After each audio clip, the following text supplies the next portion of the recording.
It's Mark Weiss. Let's talk about the False Claims Act. In particular, what the elements of a violation are, and importantly, the knowledge bit of it. So the elements are simple. You've got to submit a false claim, but you've got to do it knowingly. That's called Scienter. What your intent is. We can think about false claims in a couple of easy sorts of ways. One is the kind where, let's say, some physician, some pharmacy, as in this case we could talk about quickly today, submits 20 claims for reimbursement when they know that there were only 5 claims, all right, 5 actual claims. So there's 15, fake ones. That's clearly something that qualifies as knowledge that the claims were false. They're fake claims. But what about the category where it's harder to discern?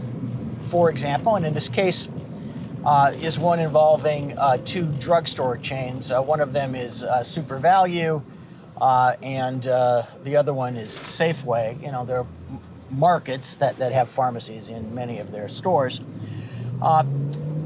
This case, U.S. Supreme Court case, involved the question of whether pharmacy claims filed by them were false claims. And what it hinged on was the fact that Medicare reimburses pharmacies for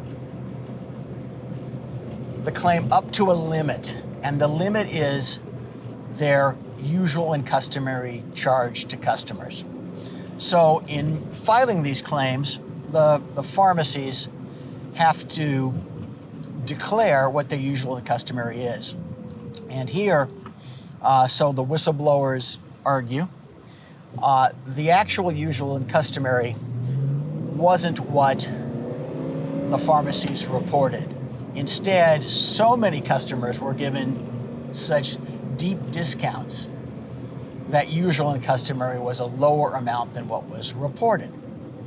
So apparently there is evidence that showed that the pharmacies knew that the number they reported as usual and customary wasn't true.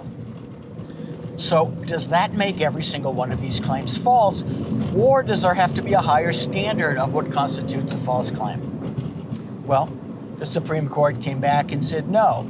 Simply knowing that the claim might not be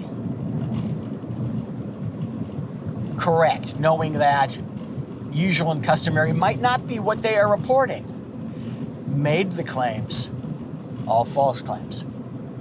So they didn't have to absolutely know that they were submitting a claim that was fake. They just had to know that there was evidence that underlies the ability to submit that claim that wasn't correct. That triggered the knowledge element, the knowingly file, the Scienter, the what's going on in their head element that made the claim false.